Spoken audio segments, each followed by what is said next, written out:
Hello guys. आज इतने लंबे इंतज़ार के बाद मैं इस स्टोरी के आगे की चैप्टर्स लेकर आ गई हूँ।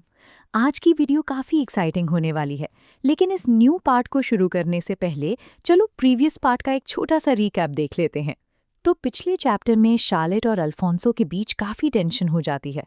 अल्फोंसो उससे इसलिए गुस्सा होता है क्योंकि शार्लेट ने उसकी जान बचाने के लिए अपनी खुद की जान दांव पर लगा दी थी।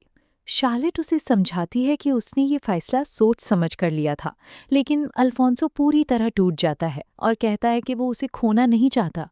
और फिर आखिर में शार्लेट अपनी फीलिंग्स कन्फेस कर देती है और कहती है, वो इंसान जिससे मैं प्यार करती हूँ वो तुम हो अल्फोंसो।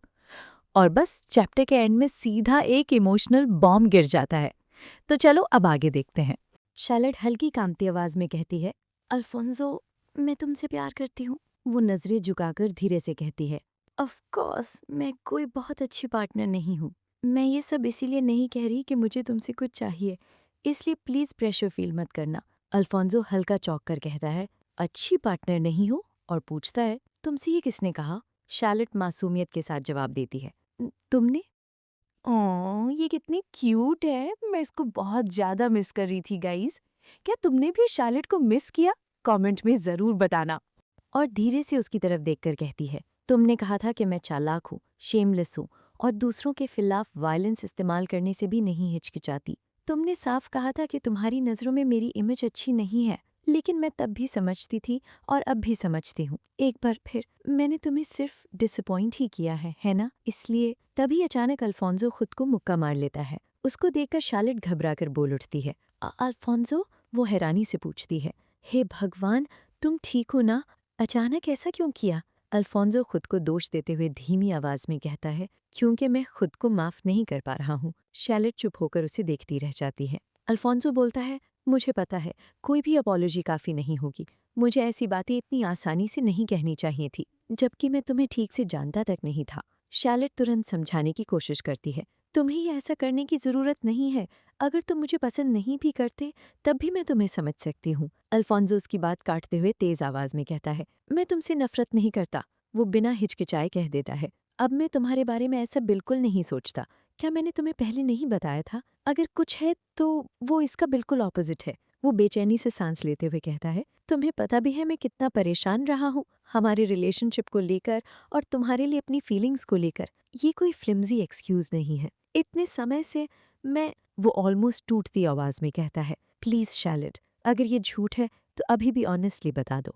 शार्लेट हल्का नाराज होकर बोलती है, मैंने इतनी मुश्किल से कन्फेस किया और तुम उसे झूठ कह रहे हो? क्या ये थोड़ा क्रूअल नहीं है? अल्फोंसो उलझन भरी आवाज में कहता है, लेकिन तुम्हारे पास मुझसे प्यार करने की कोई वजह नहीं है ना? शार्लेट तुरंत जवाब देती है, ऑफ कोर्स है। तुम ईमानदार हो, भरोसेमंद हो, ऐसा कोई नहीं होगा जो तुम्हें पसंद ना करे। अल्फोंसो ऑकवर्ड होकर बोलता है, यूजुअली तो इसका उल्टा होता है। मुझे पता है मैं कितना रिजिड हूँ। शार्लेट जवाब देती है, फिर भी लोग तुम्हारे जैसे इंसान के साथ बैठना पसंद करेंगे, मेरे जैसे स्विंडलर के साथ डिनर करने से ज्यादा। अल्फोंसो तुरंत बोल उठता है, तुम सच में कुछ नहीं समझती। वो उसकी तरफ देखकर कहता है, तुम सोशेबल हो, चीयरफुल हो, हर कोई मुझे नहीं तुम्हें चुनेगा। शार्लेट तुरंत मना करते हुए कहती है, नहीं, ऐसा बिल्कुल नहीं है। कम से कम मैं तो नहीं। तुम्हें खुद अंदाजा भी नहीं है कि तुम कितने जेंटल और काइंड हो। शार्लेट धीरे लेकिन पूरी सिंसियरिटी से कहती है, अल्फोंसो, अगर मुझे पूरी दुनिया भी मिल जाए तब भी मैं तुम्हें ही चुनूंगी। उसकी आवाज़ और नरम हो जाती है। समय कितनी भी बार रिवाइंड हो जाए, मैं जिंदगी में कितने भी क्रॉसरोड्स पर खड़ी हो जाऊं, मैं अपना सब कुछ तुम्हें दे दूंगी। अल्फोंसो उसकी तरफ देखते हुए फुसफुसाता है, हाँ शार्लेट, क्या तुम सच में मुझसे प्यार करती हो? शार्लेट हल्का नाराज होकर कहती है, क्या तुम्हें मेरी सिंसियरिटी पर शक है? मैंने कहा था ना, मुझे डिसऑनेस्टी पसंद नहीं है। अल्फोंसो धीरे से याद दिलाते हुए कहता है, तुमने ये भी कहा था कि दूर से देखने पर चीजें साफ नहीं दिखती। शार्लेट जवाब देती है, वो तब की बात थी, अब तुम मेरे सामने हो। अल्फोंसो गंभीर होकर बोलता है, तुमने कहा था कॉन्ट्रैक्ट खत्म होते ही चली जाओगी। शार्लेट उसकी बात याद करते हुए कहती है, और तुमने कहा था कि मेरी खुशी के लिए खुद पीछे हट जाओगे क्योंकि तुम्हें लगा था कि मैं तुम्हें नहीं चाहती। और धीरे से पूछती है, एक दिन तुम्हें कोई ऐसा इंसान मिलेगा जिससे तुम सच में प्यार करोगे, है ना? ऐसे में कॉन्ट्रैक्ट मैरिज वाली पार्टनर तो सिर्फ तुम्हारे रास्ते में आएगी ना? ये आइडिया शुरुआत में तुम्हारा ही था, याद है? और फिर खुद से बड़बड़ाती है, मैं ये सब एक्सप्लेन भी क्यों कर रही हूँ? इतने में अचानक अल्फोंसो उसको गले लगा लेता है। शार्लेट हल्का चौंक कर कहती है, अल्फोंसो? अल्फोंसो डिसबिलीफ में धीरे से बोलता है, मैं चाहे जितना सोचूं, ये सब समझ नहीं आता। तुम मुझसे प्यार करती हो? क्या होगा अगर ये सब सिर्फ हैल्यूसिनेशन हो? अगर ये सपना है तो मुझे अभी जगा दो, इस मीठे इल्यूजन से बाहर निकाल दो। शैलेट कुछ पल चुप रहकर सोचती है, फिर हल्की मुस्कान के साथ कहती है, हाँ, ये सच में किसी इल्यूजन जैसा लगता है। ऐसा सपना जो आंख खुलते ही गायब हो जाएगा। इसलिए प्लीज मुझे सिर्फ आज सेल्फिश होने दो। आज के लिए मुझे तुमसे प्यार करने की इजाजत दे दो। अल्फोंसो टूटती आवाज में कहता है, शार्लेट, मैंने अपना प्रॉमिस निभाया। मैं ना मरा ना हारा। और उसकी तरफ देखकर कहता है, तुम्हारे लिए नहीं, अपने लिए, उस हैप्पीनेस के लिए जो तुम मेरे लिए चाहती थी। तो अब मेरी खुशी पूरी कर दो, चाहे तुम्हारे शब्द झूठ ही क्यों ना हो, चाहे ये सब सिर्फ मेरा भ्रम ही क्यों ना हो, मुझे फर्क नहीं पड़ता। प्लीज शैलेट, मुझे छोड़कर मत जाना। शैलेट मन ही मन सोचती है, उसकी गर्माहट मेरी बाहों में उतर रही है। मैं उसे जितना भी कसकर पकड़ लूं, मैं कभी उस चीज को पूरी तरह रोक नहीं सकती जो कभी मेरी थी ही नहीं। वो मन ही मन खुद से पूछती है, आखिर कब उसकी ये गर्माहट मेरी सबसे बड़ी चाहत बन गई। वो हल्की मुस्कान के साथ वो एक झूठ बोल देती है, मैं प्रॉमिस करती हूँ, मैं तुम्हें छोड़कर नहीं जाऊंगी। और मन ही मन सोचती है, एक ऐसी ख्वाहिश को दिल में लेकर जो कभी पूरी नहीं हो सकती। शैलेट हल्की मुस्कान के साथ कहती है, मैं तुमसे प्यार करती हूँ अल्फोंसो। नरेटर शांत आवाज में कहता है, कुछ दिनों बाद स्पोर्ट्समैनशिप टूर्नामेंट के बैंक्वेट के दौरान हम देखते हैं शैलेट जोर जोर से खांस रही होती है। उसको देखकर गैब्रिएल चिंता भरे लहजे में पूछता है, मैडम आप ठीक हैं? मैंने पहले ही कहा था यहाँ आना आपके लिए बहुत ज्यादा होगा। शैलेट ठंडे लहजे में बोलती है, चुप रहो, मैंने कहा था ना मुझे एक आखिरी काम खत्म करना है। गैब्रिएल परेशान होकर कहता है, लेकिन इस हालत में आप आखिर कर क्या सकती हैं? इसीलिए तो मैं आपके साथ आया हूँ मैडम। और अगर कंप्लेन करने का टाइम है तो मुझे एक ग्लास पकड़ाइए। मैं सिर्फ आपकी बीमारी छुपा सकता हूँ मैडम। आपके पास ज्यादा से ज्यादा कुछ दिन ही बचे हैं। इस हालत में अगर आप आज ही कोलैप्स हो जाएं तो भी अजीब नहीं है। वो धीरे से पूछता है, क्या आप सच में यहीं अपनी जिंदगी खत्म करना चाहती हैं? शैलेट कुछ पल चुप रहती है, फिर शांत आवाज में कहती है, मुझे पता है कि अब मैं ज्यादा देर तक नहीं टिक पाऊंगी। इसीलिए तो मैं इसे तैयार होकर आई हूँ ताकि मेरा अंत अपनी आंखों से देख सको। लेकिन इसी वजह से मैं बस चुप बैठकर कुछ नहीं कर सकती। उसकी आंखों में सॉफ्टनेस आ जाती है। मैं चाहती हूँ अल्फोंसो एक फेरी टेल की तरह जिंदगी जिए, बहुत बहुत लंबे समय तक, और दुनिया में सबसे ज्यादा खुश रहे। मैं ऐसा जरूर करूंगी। आज आखिरी दिन होगा जब मैं उसके लिए कुछ करूंगी। आंखें बंद करके बोलती है, मैं पहले ही उसकी खुशी के लिए अपनी जिंदगी दे चुकी हूँ, तो क्या मुझे थोड़ा सेल्फिश होने का हक भी नहीं है? अगर मैं कोलैप्स हो जाऊं तो बाकी सब तुम संभाल लेना। हम क्विंसी को देखते हैं। शैलेट उसकी तरफ देखकर कहती है, काफी समय हो गया क्विंसी। और मन ही मन सोचती है, अपने भाई को मारने के बाद? वो शांत आवाज में कहती है, थोड़ी देर बात करें। और मन ही मन सोचती है, इसके बाद बैंक्वेट हॉल में केओस होना तय है। गाइस, मुझे पता है कि काफी लोगों को लगता होगा कि क्विंसी विलेन है इस स्टोरी का, बट मैं बता दूं ऐसा नहीं है। असल में वो एक वही है जो शार्लेट को डोमिनिक से बचाता आया है। असल में वो तो शार्लेट को प्रोटेक्ट करना चाहता है और ये उसको मारने चली है। आप लोगों ने पिछले पार्ट्स में भी देखा होगा कि शार्लेट की वजह से उसने काफी कुछ सहा है और आगे जाके उसका रोल काफी इम्पोर्टेंट है। मुझे लगा ये बताना जरूरी है तो बता दिया। So let's continue. क्विंसी हल्की मुस्कान के साथ कहता है, काफी समय हो गया जाल। वो धीरे से उसकी हालत देखते हुए पूछता है, अब तबीयत कुछ बेहतर है? शार्लेट शांत चेहरा बनाई जवाब देती है, तो आखिर तुम बैंक्वेट में आ ही गए। क्या मैं तुम्हें बिल्कुल ठीक नहीं लग रही ब्रदर? क्विंसी उसे ध्यान से देखते हुए कहता है, पता नहीं, और धीरे से याद करते हुए बोलता है, तुम तो पहले भी हाई फीवर में गिरने वाली हालत में होती थी, फिर भी बैंक्वेट में ऐसे कामली मुस्कुराती रहती थी। शार्लेट चिढ़ते हुए बोलती है, अचानक से इतनी चिंता होने लगी? ये सब करने का ऑर्डर भी तो तुमने ही दिया था क्विंसी। अपनी वर्थ प्रूव करने के लिए मुझे ऐसा करना पड़ा। क्विंसी शांत आवाज में जवाब देता है, हम इस बारे में पहले भी बात कर चुके हैं। और समझाने की कोशिश करते हुए कहता है, उसके पीछे एक रीजन था, मैं ये सब तुम्हारे लिए कर रहा था। शार्लेट हल्का सर नीचे करके कहती है, हाँ मुझे पता है। तो अल्फोंसो का लगभग मर जाना भी मेरे लिए था, जब मुझे स्टैब किया गया था वो भी मेरे लिए था। क्विंसी नजरें फेरते हुए धीरे से कहता है, मैंने कभी नहीं सोचा था कि तुम इतना आगे चली जाओगी। शार्लेट तुरंत जवाब देती है, और मैंने भी कभी नहीं सोचा था कि तुम मेरे बिना सर्वाइव कर जाओगे। इसलिए ऑब्वियस बातें कहना बंद करो। तुम हमेशा से ऐसे ही थे, हर बार कहते रहे कि ये सब मेरे लिए है, जबकि असल में सब कुछ नोहा के लिए था। वो थोड़ा रुककर पूछती है, क्या तुमने कभी एक बार भी पूछा कि मैं क्या चाहती हूँ? क्या तुमने कभी सच में मेरी फीलिंग्स या मेरी सिचुएशन के बारे में सोचा? यही सबसे बड़ा फर्क है। तुम्हारे और अल्फोंसो के बीच। अल्फोंसो ने कभी मेरे प्यार को डिस्पोजेबल चीज़ की तरह ट्रीट नहीं किया। वो हमेशा खुद से ज़्यादा मेरी चिंता करता था। इसीलिए मैं अल्फोंसो के साथ रही।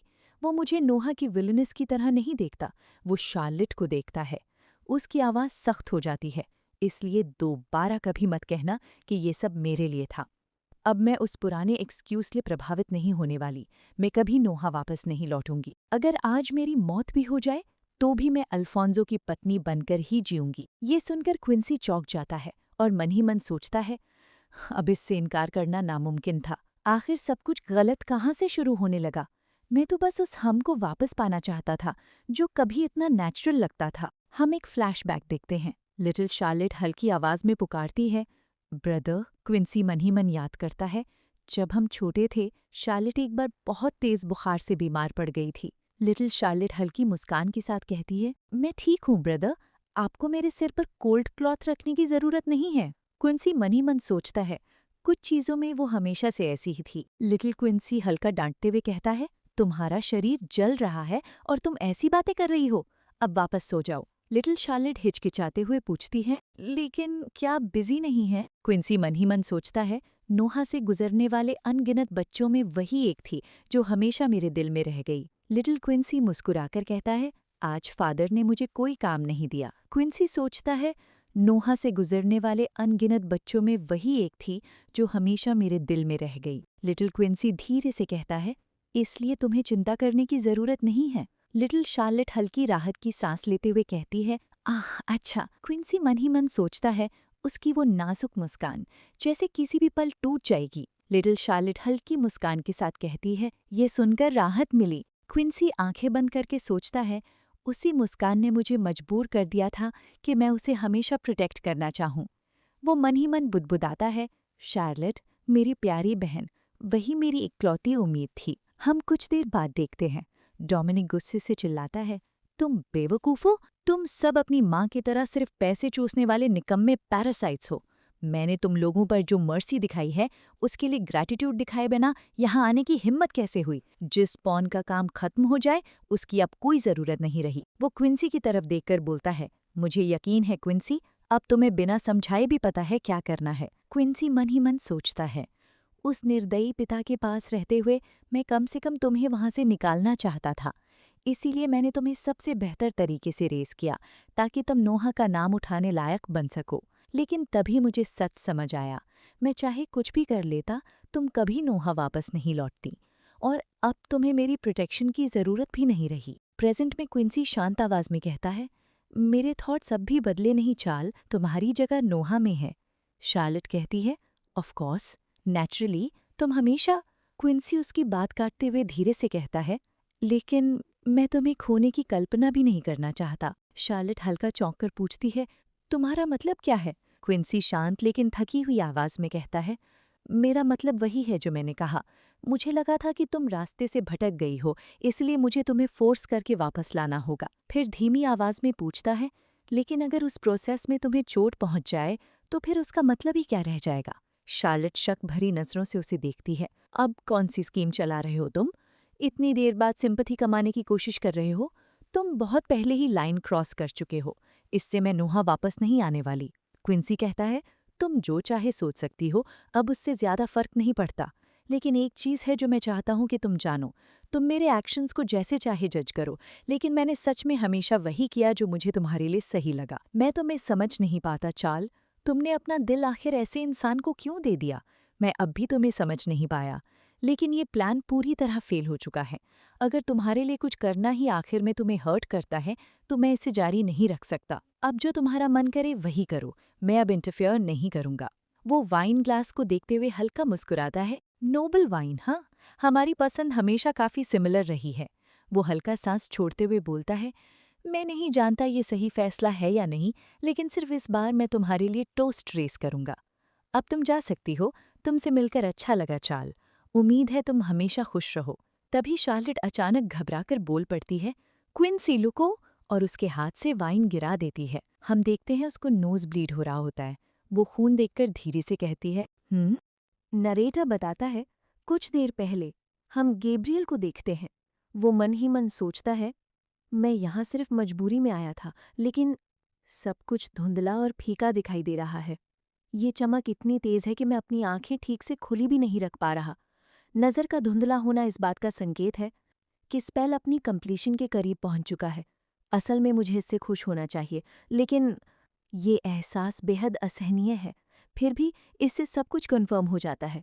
जैसे ही ये स्पेल पूरा होगा, मुझे आई ऑफ ट्रुथ मिल जाएगा, वो आंखें जो वर्ल्ड ट्री को खोज सकती हैं।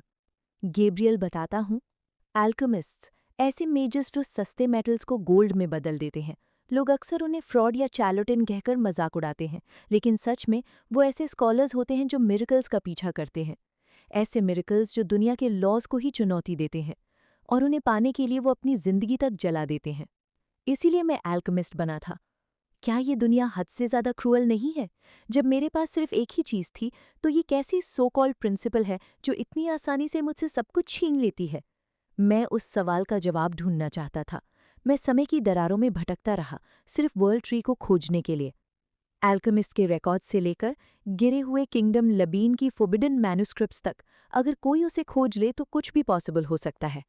और एक ऐसी इटर्निटी के बाद मुझे आखिरकार जो समझ आया वो ये था, अनगिनत एल्केमिस्ट की रिसर्च और लबीन के एंशिएंट टेक्स्ट सब एक ही वजह से फेल हुए थे। कोई इंसान वर्ल्ड ट्री को इसलिए नहीं ढूंढता ताकि वो ट्रुथ देख सके, बल्कि जो लोग ट्रुथ देख सकते हैं सिर्फ वही मिरेकल्स के कॉज और इफेक्ट को समझ पाते हैं। इसीलिए मैंने उनसे अलग रास्ता चुना। अगर किसी मूर्ख को दुनिया की सबसे बेहतरीन मटीरियल्स दे दी जाएं, तो वो आखिर बना क्या पाएगा? आई ऑफ ट्रूथ। उसे हासिल करने के लिए मैंने अपनी रिसर्च फिर से शुरू की, वर्ल्ड ट्री को खोजने के लिए और मिरेकल्स के लिए प्रे करने का अधिकार पाने के लिए। जो लोग योग्य नहीं होते उन्हें कुछ भी नहीं मिलता। और जब मुझे आखिरकार समझ आया कि ऐसी क्वालिफिकेशन कैसे हासिल की जाती है, तो उससे मिलना खुद किसी मिरेकल से कम नहीं था। एक ऐसा सैक्रिफाइस जो अपनी जिंदगी फेंकने से भी नहीं हिचकिचाए। ऐसा इंसान दोबारा आसानी से नहीं मिलता, और जब वर्ल्ड ट्री मिल ही जाएगा तो एक दो और जिंदगियां बचाना कोई बड़ी बात नहीं होगी। इसलिए मैंने उसकी रिक्वेस्ट मान ली थी। असल में बात वहीं खत्म हो जानी चाहिए थी, लेकिन वो सवाल बार बार मेरे दिमाग में लौट आता है। लगता है मैं भी कमज़ोर हो गया हूँ, लेकिन अब पीछे हटने का मेरा कोई इरादा नहीं है। वर्ल्ड ट्री की तलाश मेरी कहानी है, और इस कहानी का प्रोटैगनिस्ट मैं हूँ। हाँ, वर्ल्ड ट्री के सबसे करीब अगर कोई है तो वो मैं हूँ। और इसका प्रूफ मेरी आंखों के सामने फैली ये गोल्डन हेज है। स्वर्ड्समैनशिप टूर्नामेंट के दौरान ये एहसास बहुत फेंट था, लेकिन अब इसमें कोई डाउट नहीं है। ये ज़रूर वर्ल्ड ट्री की रूट होगी। एंशिएंट टोम्स में भी ऐसा ही लिखा था। वर्ल्ड ट्री दुनिया के जन्म के साथ उगता है और उसके अंत के साथ मर जाता है। एंशिएंट किंगडम लबीन, उसे वर्ल्ड ट्री द्वारा ब्लेस्ड गोल्डन सिटी कहा जाता था। तो इसका मतलब इंपीरियल पैलेस सच में लबीन के पुराने पैलेस ग्राउंड्स के ऊपर बनाया गया था। और उसकी रूट्स इतनी खुले जगह पर प्लांटेड होंगी ये सोचा भी नहीं था। जैसे ही स्पेल कंप्लीट होगा और उसका रूप साफ दिखने लगेगा, तो उसकी ओरिजिन तक पहुंचना आसान हो जाएगा। बस थोड़ा और, बस थोड़ा और ये घुटन भरी धुंध हट जाएगी। तभी अचानक गैब्रियल कांप उठता है। आह! वो दर्द से करहा उठता है। आह! वो बेचैनी से सोचता है। यह एहसास, बाहों का पैरों में बदलना, पर्पल का येलो बन जाना, ऐसा एहसास जो मेरी सारी नॉलेज को उलट कर रख दे। इस दुनिया को शेप देने वाले फॉर्मूलाज और ट्रूथ्स मेरे दिमाग को चीर रहे हैं, उसे तोड़कर फिर से बना रहे हैं। उसकी आंखें बहल जाती हैं। स्पेल स्पेल अपने आप कंप्लीट हो रहा है। अगर इतना सडन चेंज हुआ है तो मैडम के शरीर में ज़रूर कुछ गड़बड़ हुई है। जिस पल स्पेल पूरा होगा उनका शरीर गायब हो जाएगा। अगर वो बिना किसी इशू के क्लीनली डिसअपियर हो गईं तो सब कुछ प्लान के मुताबिक होगा। लेकिन प्रॉब्लम उनका हस्बैंड है, ड्यूक ऑफ एडवर्ड। गंभीर होकर वो याद करता है, फाइनल्स वाले दिन जब तलवार मेरी गर्दन पर रखी गई थी, तभी मुझे यकीन हो गया था, अगर ड्यूक ऑफ एडवर्ड को मैडम की हालत के बारे में पता चल गया तो सब कुछ बर्बाद हो जाएगा। अपनी पत्नी की मौत के सामने वो कभी खुश रह पाने वाला इंसान नहीं है, और इतनी सारी टाइमिंग्स में से ये सब अभी ही होना था जब मैडम क्विंसी नोहा से मिलने गई हैं। ये टाइमिंग बहुत बुरी है। एक अच्छी बात सिर्फ इतनी है कि ड्यूक ऑफ एडवर्ड अभी प्रिंसेस से मिलने गए हुए हैं और बैंक्वेट हॉल में मौजूद नहीं है। लेकिन इसके बावजूद मैं रिलैक्स नहीं कर सकता। हो सकता है वो वापस हॉल में लौट चुके हों। वो जल्दी से आगे बढ़ते हुए सोचता है, मुझे जितनी जल्दी हो सके मैडम को ढूंढना होगा और यहाँ से निकलना होगा। तभी अचानक अल्फोंसो आकर उसे उठा देता हूँ। गैब्रियल दर्द से करहा उठता है। आह! अल्फोंसो ठंडे और खतरनाक आवाज में कहता है। मैं दोबारा नहीं पूछूंगा। समझाओ, जो इंसान मर चुका होना चाहिए था वो जिंदा कैसे है? और चार्लट के साथ तुम्हारा रिश्ता क्या है? जवाब दो। अगर तुमने झूठ बोला तो तुम्हारी जान नहीं बचेगी। अल्फोंसो ठंडे और दबाव भरे लहजे में कहता है। जवाब दो। गैब्रियल मन ही मन गुस्से में सोचता है। तेरी की इतनी सारे टाइमिंग्स में से उसे तभी वापस आना था जब मैं मैडम से दूर हूँ। गैब्रियल घबरा कर बोलता है। वेट। और मन ही मन सोचता है, इससे खराब टाइमिंग हो ही नहीं सकती थी। ड्यूक के गुस्से को छोड़ भी दूं, मेरी विजन फिर से ब्लर हो रही है। अगर ऐसा ही चलता रहा तो स्पेल का कंप्लीशन। गैब्रियल खुद को संभालते हुए कहता है। मुझे समझ नहीं आ रहा कि आपका मतलब क्या है। वो समझाने की कोशिश करते हुए बोलता है। क्या मैंने स्वॉर्ड्समैनशिप टूर्नामेंट के दौरान काफ़ी एक्सप्लेनेशन नहीं दी थी? मैं एक फिजिशियन हूँ जो मैडम को बहुत लंबे समय से जानता है। जब वो नोहा में रहती थी तब मैंने कई बार उनका ट्रीटमेंट किया था, इसलिए मैडम की कंडीशन को मुझसे बेहतर कोई नहीं जानता। अल्फोंसो उसकी बात काटते हुए ठंडे लहजे में बोलता है। बकवास। मेरी पूरी जिंदगी में शार्लेट का तुम जैसे इंसान से कभी कोई संबंध नहीं रहा। गैब्रियल हल्का कांप उठता है। हाँ, अल्फोंसो बिना पलक झपकाए कहता है। तुम उसके फॉर्मर फिजिशियन भी नहीं थे। गैब्रियल मन ही मन चौंक कर सोचता है, कहीं ऐसा तो नहीं? अल्फोंसो सख्त आवाज में बोलता है। इसलिए बेहतर होगा कि तुम सच सच बोलो। गैब्रियल बेचैनी से सोचता है, क्या ड्यूक ऑफ एडवर्ड को भी अपनी मेमोरीज वापस आ गई हैं? अल्फोंसो गंभीर होकर कहता है। तुमने अपना नाम गैब्रियल बताया था, है ना? मुझे नहीं पता वो सच में तुम्हारा नाम है या नहीं, लेकिन एक बात मैं पूरे यकीन से कह सकता हूँ। अगर तुमने इस सिचुएशन को प्रॉपर्ली एक्सप्लेन नहीं किया तो सिर्फ तुम नहीं, तुम्हारे पीछे जो भी लोग हैं उनमें से कोई भी जिंदा वापस नहीं जाएगा। तभी अचानक अल्फोंसो दर्द से सिर पकड़ लेता है। वो कराह उठता है। ओह, मेरा सिर फिर से। गैब्रियल जोर से खांसने लगता है। क्या हो रहा है ये? क्या ये स्पेल का साइड इफेक्ट है? अल्फोंसो मन ही मन सोचता है।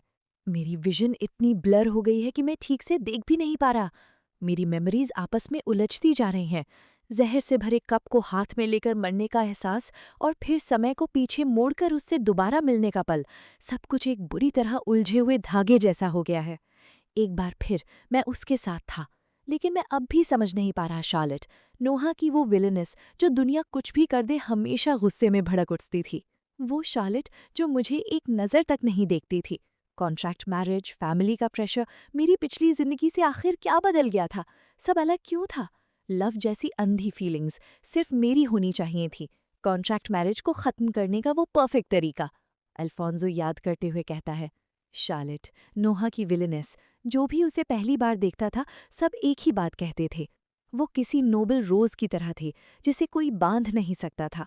और मेरी पहली इंप्रेशन भी अलग नहीं थी, लेकिन मैं तुरंत उसके मिस्टीरियस चार्म में नहीं डूबा, क्योंकि मैंने सबसे पहले उसके आसपास के फ्लावर्स को देखा था जो पहले से ही घायल और मुरझाए हुए थे। एक चालाक इंसान सबको अपने करीब खींच लेता है और आखिर में खुद ही बर्बाद हो जाता है। बहुत पहले से यही मेरा क्रीड था। ऐसे लोगों से दूरी बनाए रखना ही बेहतर होता है। इसलिए कन्वीनियंस मैरिज में बंधने के बाद भी। अल्फोंसो ठंडे लेकिन साफ लहजे में कहता है। मुझे माफ़ करना, लेकिन मैं तुमसे कभी प्यार नहीं करूँगा। वो याद करते हुए सोचता है। मैंने कभी हमारे बीच की दूरी कम करने की कोशिश नहीं की। हम एक और पास्ट देखते हैं। अल्फोंसो शांत आवाज में कहता है। इसलिए मैं कुछ दिनों के लिए टेरिटरी छोड़कर जा रहा हूँ। मैंने पहले ही सर्ज को सारे इंस्ट्रक्शंस दे दिए हैं। अगर कुछ भी हो तो उससे बात कर लेना, और अगर तुम्हें किसी चीज़ की ज़रूरत हो तो। चार्लेट चिढ़कर उसकी बात काट देती है। क्या तुम कभी थकते नहीं हो? अब क्या मेरे लिए और एक्सपेंसिव क्लोथ्स और ज्वेलरी लाने वाले हो ताकि खुद को कन्विंस कर सको कि तुमने स्पाउस होने का ड्यूटी पूरा कर दिया? जो चाहो करो। अगर इस घर को ओवरप्राइस्ड ट्रैश से भरना है तो भर दो। चार्लेट कड़वी मुस्कान के साथ कहती है। वैसे भी तुम्हें मुझमें ज़रा सा भी इंटरेस्ट नहीं था। अल्फोंसो मन ही मन याद करता है। पास से देखने पर भी वो बिल्कुल रोज़ की तरह ही थी। सबसे खूबसूरत, सबसे चमकदार, लेकिन कांटों से भरी हुई, जो किसी को अपने करीब नहीं आने देती थी। एक अकेला रोज़ जो इतने लंबे समय से खुले मैदान में अकेला खिल रहा था। प्रेजेंट में अल्फोंसो धीरे से आंखें खोलता है। हाँ, शायद इसी वजह से। इसीलिए मैं उसे ज़रूरत से ज़्यादा अटेंशन देने लगा था और उसकी हैप्पीनेस चाहने लगा। काश जो हाथ मैंने शार्लेट की तरफ बढ़ाया था वो उसे रिजेक्ट ना करती। काश वो किसी बबल की तरह गायब न हो जाती। मैं सिर्फ यही चाहता था। उसके लिए, जो मेरी मौत पर खुश होती।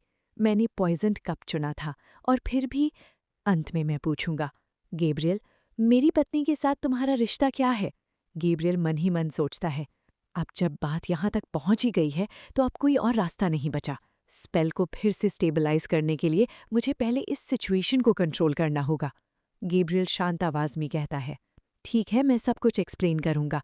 मैडम के साथ मेरा रिश्ता वैसा नहीं है जैसा योग्रेस सोच रहे हैं।